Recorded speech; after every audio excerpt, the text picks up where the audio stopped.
You know when old people say, back in my day you could buy a whole cow for a shilling halfpenny and an old bottle top. Usually what they're talking about is the slow, steady march of inflation. Prices go up, salaries go up, things generally stay neutralised. But recently, even in as little as 5 years, it feels like luxury watch prices have exploded to rip-off levels. But why? And perhaps more sensitively, how are the fake versions of those same watches so much cheaper? Today, we're going to pick apart the pricing model of luxury watch brands and their fake watch alternatives to find out what's going on with these insane costs.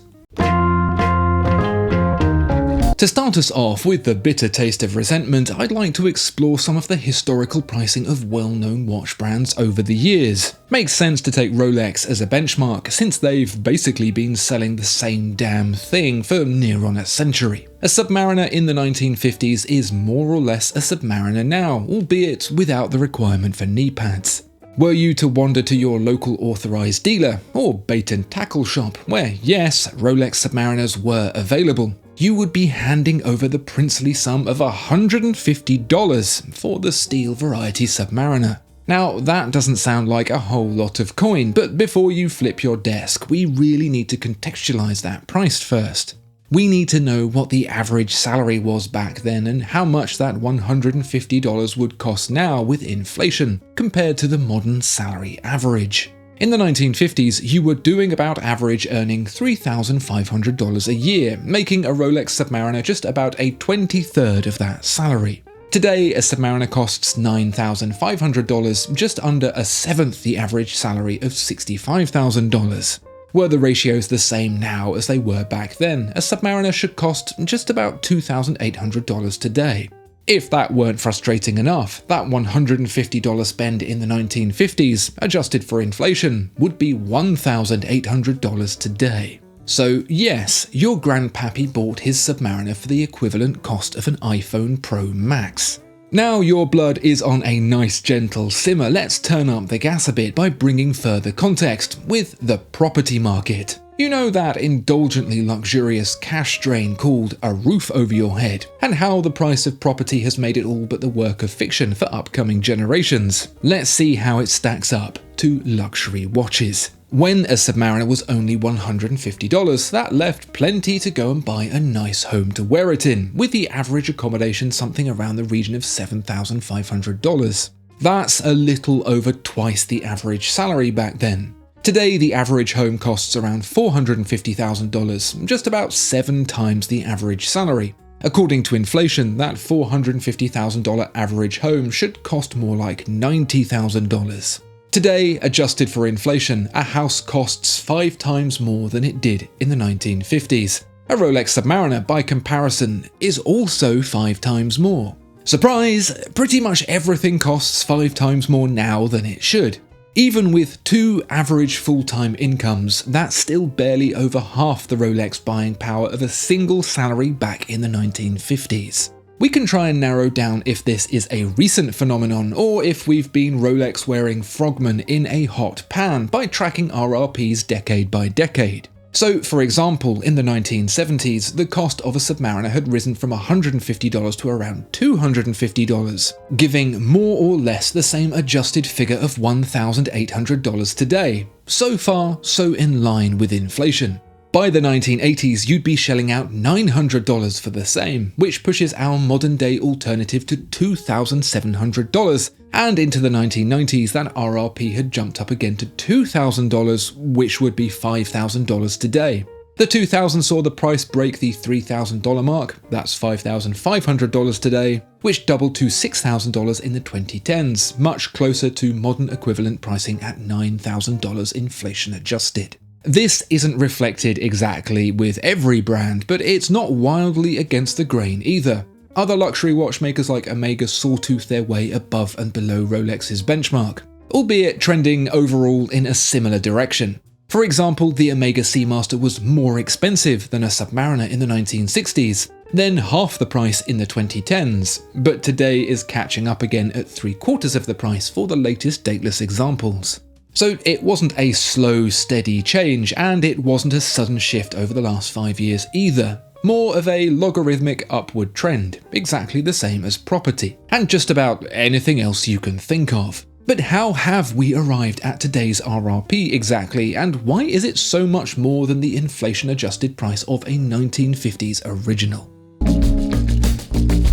If you're enjoying the video so far and want to support me, you can do so by liking the video and making sure you're subscribed, as well as leaving a lovely little comment below. If you'd like to support me a bit more, you can find some of my fun merch via the link in the description below. Thank you so much. In trying to answer where this cost has come from, we can take a pretty literal start by looking at the manufacturing and labour costs that make up a luxury mechanical watch. There are a few basic component packages that make up a watch, at least according to intergovernmental taxation regulation: the case, the bracelet, and the movement. Whilst we tend to dismiss the economics of the deceivingly simple case and bracelet over the parts-hungry caliber, they are in many situations the most industrially prohibitive to make. The process of making a case, for example, requires the stamping of a blank from raw stock, several stages of CNC milling to bring the form to its final dimensions, and then the final finish to make it sparkle like Elton John's earlobes.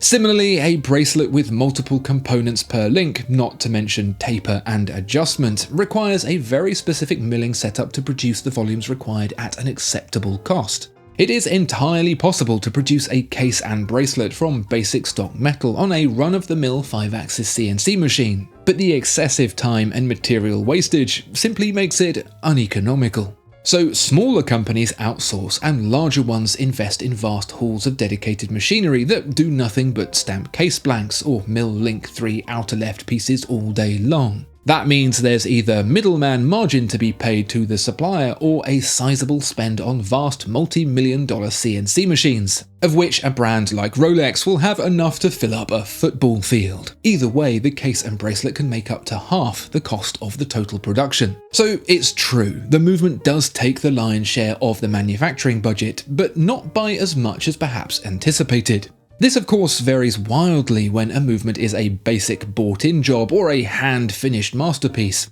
but for your average in-house manufacture caliber, it is usually allocated half the production spend. Where most basic components like base plates and bridges will be CNC'd in-house for manufacturers making their own calibers, ancillary components like jewels and springs and often the balance wheel and regulator will be purchased from specialists dedicated to making only those. Someone like Rolex, however, is pretty much self-sufficient. The cost of the dial and hands borrow up to 10% or so from the total amount, however fancy materials and finishes can up that considerably. Same with any component really. Cases and bracelets in gold are going to drive up the ratios against the movement wildly in favour of the precious metals. But for the sake of our average watch purchase argument, we'll keep this a consideration of something like the Submariner.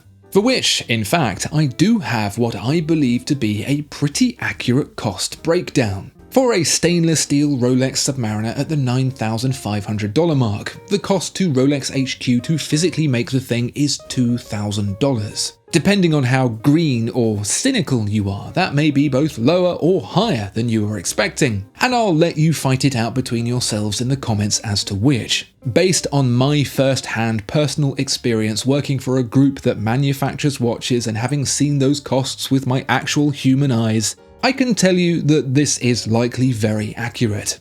But I'm sure from your armchair you know better. Here's where it gets interesting. That watch will then be sold, obviously, but not to a customer or even a retailer, but to the company subsidiary in whichever country that watch is to be retailed in.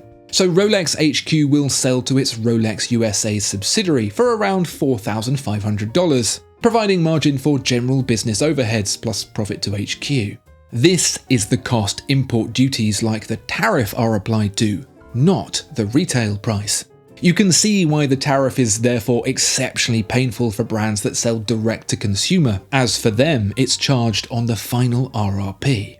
The Rolex subsidiary then sells on to the authorized retailer for $6,500, and the retailer finally sells it to you for $9,500, if you've been good. That means the margin Rolex makes, including the subsidiary, is around 50% of the RRP, and the retailer around 30% of the RRP. Just on the final price Rolex sells to the retailer for, it has a little over a 3 times markup. Back in the 1950s, these percentages weren't too dissimilar, albeit with the weighting switched between the brand and the retailer. Prior to then, it was the jeweler's name that was well known and brought customers in, with many jewelers demanding watch brands sign their watches with the jeweler's name and not their own. This is how you get early watches branded as Tiffany and Cartier and not Rolex and Patek Philippe. In fact, Rolex were one of the first to push for their own branding to be present on the dial. Okay, well, you really can't let go of that production cost being $2,000, can you? Let's dig into that a little further. Take a look at the most expensive places in the world to live in and you'll notice something of a trend. In at number 1 is Zurich, Switzerland. Number 2 is Geneva, Switzerland. Then it's Basel, Switzerland, followed by Lausanne, Switzerland, after which comes Lugano, Switzerland, and then Bern, Switzerland. Then, in at number 7, it's New York. Switzerland is f***ing expensive, bro. That's why so many of the people who work there commute in from neighbouring France and Germany. Track the GDP per capita of Switzerland and, surprise, you'll see something that looks suspiciously like the RRP increases of Rolex over time. Swiss made is legally protected as a total of 60% manufactured in Switzerland by cost, because 100% is almost impossible, unless you so happen to buy up all your Swiss suppliers in the late 90s, early thousands and industrialise them on a scale in the millions, like Rolex did. Otherwise, the only way to combat these exponential cost of living increases is to export manufacturing to cheaper locales. This upward trend of exponential cost of living is hardly unique to Switzerland, however, even if they are at the tippy top of it. Although we understand what it costs to make a watch, we still haven't really picked apart why everything pulled away from inflation in the way that it did in the first place. Why are things generally so much more expensive? We don't have time today to go through a thorough look at the socio-economic factors that have separated wages from the cost of living since the 1950s, but as with the dessert menu at the end of a big dinner, we can certainly take a look. We're talking on global terms, since the 1950s marked the dawn of global connectivity and the shrinking world. If the problem could be tied down to any one particular sentiment, it's the lie that increased productivity will result in more free time. Rather, the trend has proven to be that more productivity stagnates wage growth as the demand for work outstrips the demand for workers. The 1950s is an especially interesting starting point because it's around here that population growth goes absolutely bananas. In the year 1800, there were 1 billion people on the planet, give or take. A century later, that had doubled to 2 billion. By 2000, we'd hit 5 billion people. More workers, more demand for work, more disparity between work and workers. A sizable portion of this population growth acceleration came from low-income countries, which, with a globally interconnected market emerging, provided a short-term benefit in reducing consumer costs thanks to increasing low-cost labour. Unfortunately, the longer-term side effect is the destruction of localised manufacturing and therefore a greater strain on employment, which, you guessed it, further increases disparity between the work and the worker, stagnating wage growth even more. Again and again, we see worker opportunity exploited for the employer's gain. The introduction of computing into the workplace around the 1950s vastly increased productivity, but also decreased the value of certain skill sets that had now become redundant, reducing the need to pay higher wages. Even the increase of women in the workplace was exploited, with some studies demonstrating the increase in available workforce contributing to the stagnation of salary growth. To put that into true real-world figures, well, economist figures at least, which tend to be 3 degrees from fiction. Between 1970 and 2010, productivity grew an enormous 75%, with compensation trailing far behind at just 10%. Anecdotally, this is certainly felt in the working environment. The idea of an entry-level job right out of college seeing you through to a gold-plated retirement is almost as fictional as the economic statistics that back it up. Today, there's a very real perception that a job change is required every 3 to 5 years, not to stagnate entirely, with the looming threat of technology pushing a constant demand for reskilling and the unnerving perpetuity of inevitable irrelevance. If ChatGPT can make your job easier, maybe it'll just do it for you. Now you can have all the free time in the world, albeit unpaid. And forget full-time retirement. You'll likely be in some form of employment until you die. With all that being said, a reasonable quality fake watch from China only costs about $500. A good one might be pushing $1,000. And that's how much you'll pay, not what it costs them to make. That's a long way off the price paid even by the subsidiary in Rolex's case. So what gives? We have, of course, spoken about the labour cost in Switzerland. It's amongst the highest in the world. China definitely isn't the lowest any lower, and the manufacturing capability isn't quite there, but it's a lot lower than Switzerland by over 4 times. So if we take the cost of a Rolex to the retailer to effectively model a direct-to-consumer approach and divide it by 4, we get a direct-to-consumer Chinese-made Submariner price of around $1,500. That's still $500 to $1,000 more, but then of course the Chinese-built fakes aren't a match on quality either. The outside is pretty good, surprisingly so, in fact. If we reverse engineer Rolex's production cost of $2,000, with 50% of that allocated to everything but the movement, that gives China around $500 to make it as close as possible. It's the caliber where things go bad, and the fake watchmakers will be thanking their lucky stars you generally can't see it in a Rolex. Take off the caseback of a fake and you'll be greeted by a not awful, but not great either, alternative to the Crown's famous calibers. You won't get a free-sprung balance with anti-magnetic coil regulated to Rolex's stringent chronometer requirements, and you definitely won't be getting a watch that you'll be able to hand down to your grandkids in an operational capacity. And those cut corners save money. So the fake watch doesn't split the production costs 50-50 between the outside and the inside. Instead, it's heavily weighted towards the bit you hope your friends will be fooled by. So with that bit hitting maybe 80% the quality of Rolex and the inside more like 20%, you can roughly guesstimate a production cost of a top fake Rolex Submariner to be around $500. That's a 2 times markup at $1,000 and not a 3+ times markup like Rolex sells to a retailer at. But then of course we have to factor in a bunch of other stuff that Rolex has to pay for. Marketing and after sales. Every penny Rolex spends on making you aware it exists gets enjoyed for free by the makers of the fake watch. And it's not cheap being the brand everyone wants. It's estimated to cost around 10 to 15% of revenue to adequately market a large luxury brand, which means just about $1,000 from every Submariner goes to Roger Federer. The after-sales aspect is also an enormous consideration. You can take a watch over a century old back to Rolex and they will sustain it for you.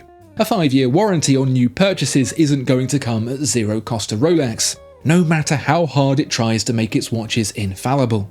Creating a perception of timeless luxury means maintaining an open door for customers of any era, and that's very, very expensive. I want to give a big shout out to my wonderful Patreons who help keep the good ship AMW afloat by joining me for extra videos and fun chit chat about watches over on Patreon. If you'd like to join them, there's a link to my Patreon in the description below. Thank you. The big question after all of this is, should luxury watches be cheaper? And if so, what can we learn from what the fake watch manufacturers are doing to enable this? Ultimately, if you want a Rolex, the answer is a resounding no. They will never make a watch outside of Switzerland, so lower production costs from cheaper labour is not going to happen. They're not going to spend less on marketing and lose their dominant position, and they're not going to sell direct to consumers, so the retailer cost is permanently baked in.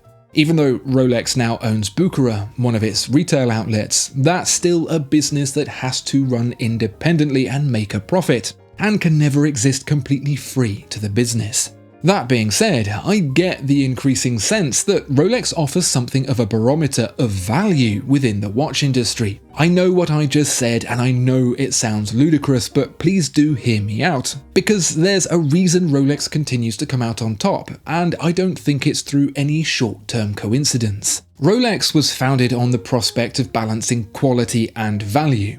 Where other watchmakers fitted cheap, crappy movements, Rolex sourced ones with Swiss lever escapements. Where other watchmakers had ornate gold cases, Rolex brought in steel.